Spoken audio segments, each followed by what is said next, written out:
तो आज मैंने बनाई है मुगलई चिकन हांडी। ये आप अपने ईद के डिनर में या लंच में ज़रूर बनाइएगा। इसका टेस्ट बहुत ही लाजवाब होता है और इसका टेक्सचर बहुत ही क्रीमी टाइप का होता है। तो आप इसे बनाइएगा। तो चलिए हम शुरू करते हैं इसे बनाना। तो चलिए हम बनाना शुरू करते हैं मुगलई चिकन हांडी। इसके लिए मैंने 500 ग्राम जो है बोनलेस चिकन लिया है। उसके छोटे पीस काट लिए, बहुत बड़े नहीं है ना बहुत छोटे, मीडियम साइज़ के हैं। ये मैं आपको दिखा देती हूँ। ये देखिए इस तरह के। और एक ये मीडियम साइज़ का प्याज मैंने लिया था, इसे गोल्डन कर और मैंने इसको दरदरा पीस लिया है। बिल्कुल बारीक नहीं पीसा, थोड़ा सा इसके चंक्स रखे हैं। और ये मेरे पास 2 टेबल स्पून टमाटर प्यूरी है। और ये मेरे पास जो है 4 चमचा दही है। ये मेरे पास 3 टेबल स्पून फ्रेश क्रीम है। और ये मेरे पास 10 से 12 काजुओं का पेस्ट है। अब हम मसालों की तरफ आते हैं। ये 2 टेबल स्पून मैंने अदरक लहसुन का पेस्ट लिया है। और मेरे पास 1 टीस्पून हल्दी है। 1 टीस्पून मेरे पास लाल मिर्च का पाउडर है। और मेरे पास 1 टीस्पून काली मिर्च है। और मेरे पास 1.5 टेबल स्पून धनिया है। और ये मेरे पास 1 चमचा धनिया और ज़ीरा भून के कुटा हुआ है। और नमक आप अपने टेस्ट के हिसाब से डालिएगा। ऑयल जो है वो मैं थोड़ा कम डालूँगी क्योंकि इसमें मुझे थोड़ा मक्खन भी ऐड करना है। तो चलिए फिर हम बनाना शुरू करते हैं। चलिए तो हम फ्लेम ऑन कर लेते हैं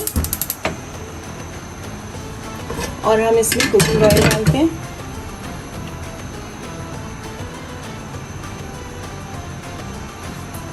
तकरीबन मैंने इसके अंदर डाले हैं 5 चमचे, ये वाले 5 से 6 चमचे आप कुकिंग ऑयल डाल दीजिएगा।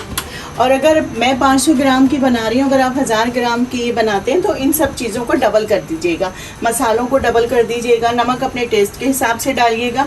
जितनी भी चीज़ें हैं इनकी मकदार डबल कर दीजिएगा। सबसे पहले मैं इसमें चिकन डाल के चिकन को फ्राई करके निकाल दूँगी।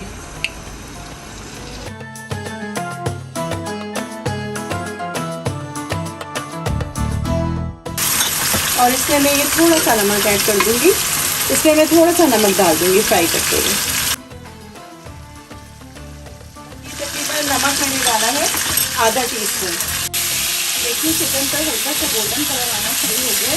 बस हल्का सा जैसे इसको कलर आएगा मैं इसे निकाल दूँगी। बस ये देखिए इससे हल्का हल्का सा गोल्डन कलर आना शुरू हो गया है तो मैं इसे निकाल लूँगी।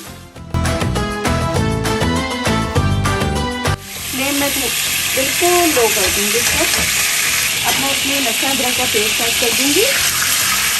साथ ही मेरे पास ये जो तली हुई प्याज थी ये मैं डाल दूँगी। इसको हल्के हल्के हाथ से मैं भूनूँगी। जब लहसुन का कच्चापन निकल जाएगा तो बाकी चीज़ें हम ऐड करेंगे। ये देखिए ये बिल्कुल भुन गया है मसाला। इसका जो मैंने अदरक लहसुन डाला था और प्याज डाली थी, बड़ी अच्छी खुशबू आ रही है। और मेरा फ्लेम बिल्कुल लो मीडियम करिए।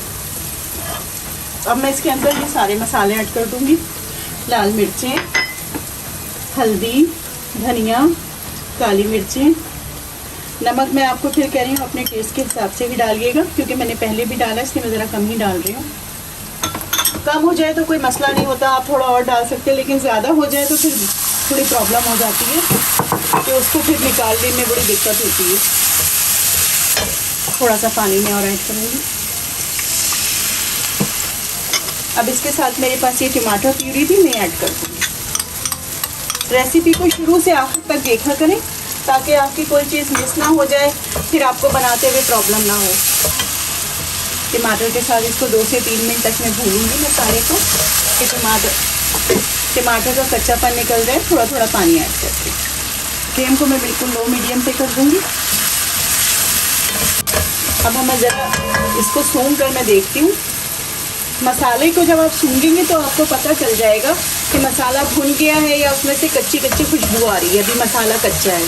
अब मैं इसके अंदर ये चिकन ऐड कर दूँगी। फ्लेम को मैं लो कर दूँगी, थोड़ा सा लो मीडियम पे। अब मैंने ये दही जो रखा था 4 टेबल स्पून, ये मैं इसमें ऐड कर दूँगी। और मैं इसको ढक्कन लगा के 2 से 3 मिनट तक पकाऊँगी। चलें हम इसे चेक कर लेते हैं कि हमने दही डाला था तो अब ये कितना ये हुआ, ये देखिए। अब मैं इसके अंदर जो मैंने काजू का पेस्ट था ना ये डाल दूँगी मैं सारा। मैं इसको ज़ाया नहीं करूँगी, थोड़ा सा पानी डाल के अगर आपके पास काजू ना हो तो बादाम आप ले लीजिएगा सर। अगर आधा किलो का बना रहे हैं, 500 ग्राम का बना रहे हैं, तो आप 8-9 बादाम ले लीजिएगा। उसको भिगो के उसका पेस्ट बना लीजिएगा। अब मैं इसकी फ्लेम तेज़ कर रही हूँ ताकि मैं इसे भून लूँ, और फिर मैं इसको गलाने के लिए चिकन को थोड़ा सा पानी ऐड करूँगा। आप इसको अपने ईद के मेन्यू में शामिल कीजिएगा, इंशाल्लाह बहुत आपको पसंद आएगी। इसका ऑयल ऊपर आने तक मैं इसे भूनूँगी। देखिए इसने ऑयल छोड़ना शुरू कर दिया है साइडों से। ये आप पराठों के साथ खाएं या नान के साथ खाएं, बहुत मज़े की लगती है। ये देखिए ये भुनना शुरू हो गया है। इसको गलाने के लिए इसमें तकरीबन 1 कप से ज़्यादा पानी डालूंगी। बिल्कुल धीमी आंच पे 1 कप, थोड़ा सा पानी और मैं डालती हूँ, तकरीबन 1.5 कप कर देती हूँ पानी, ताकि चिकन अच्छी तरह गल जाए। और मैं बिल्कुल लो फ्लेम कर दूँगी इसको। मैं इसे पकने दूँगी 5 से 6 मिनट। हम इसे एक दफ़ा चेक कर लेते हैं। ये देखिए, अब ये आप पे डिपेंड करता है कि आप इसको कितना वो रखते हैं, पतला रखते हैं या कितना गाढ़ा रखते हैं। मैं ज़रा इसको चेक कर लूँ एक दफ़ा, गलिया ये नहीं गला। थोड़ा सा देखिए इस तरह तो ये टूट रहा है, बस ये तकरीबन गल ही गया। अब मैं जो हूँ मैं इसको इस तरह का रखूँगी, क्योंकि ये ठंडी होने के बाद गाढ़ी हो जाती है काफ़ी ना। अब इस टाइम पर मैं इसमें जो मैंने ये धनिया और ज़ीरा भून के रखा था ये ऐड कर दूँगी। और ये जो क्रीम था मेरे पास 3 टेबल स्पून, ये मैं इसमें ऐड कर दूँगी।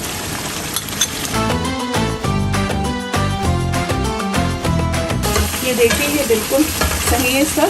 मैं चूल्हा बंद करने से पहले इसके अंदर 2 चीज़ें ऐड करूँगी। मैं कसूरी मेथी जो है 1 टेबल स्पून ले रही हूँ, उसको मैं हाथ से इस तरह डालूँगी करके। अब मैं इसके अंदर ये बटर था मेरे पास 2 टेबल स्पून के करीब मैं ऐड कर दूँगी। और मैं चूल्हा बंद कर रही हूँ। अब मैं इसे डिश आउट करके आपको दिखाती हूँ। ये देखिए हमारी मुगलाई चिकन हांडी बिल्कुल तैयार है। आप इसे बनाइएगा और अपने ईद के डिनर में, लंच में शामिल कीजिएगा, आपको बहुत पसंद आएगी। अगर आप पसंद करते हैं तो इसके ऊपर अदरक जूलियन कटिंग में काट के वो भी डाल सकते हैं, हरी मिर्चें भी जूलियन कटिंग में करके डाल सकते हैं। इस वक्त मेरे पास अदरक मौजूद नहीं था तो मैंने नहीं डाला, लेकिन अगर आपको पसंद है तो आप ज़रूर डालिएगा। इंशाअल्लाह ताला मैं आपके साथ नेक्स्ट रेसिपी ज़रूर लेकर आऊँगी, वो भी ईद की। मुझे दुआओं में याद रखिएगा। मेरे चैनल को सब्सक्राइब कीजिएगा, लाइक और शेयर कीजिएगा। अल्लाह हाफिज़।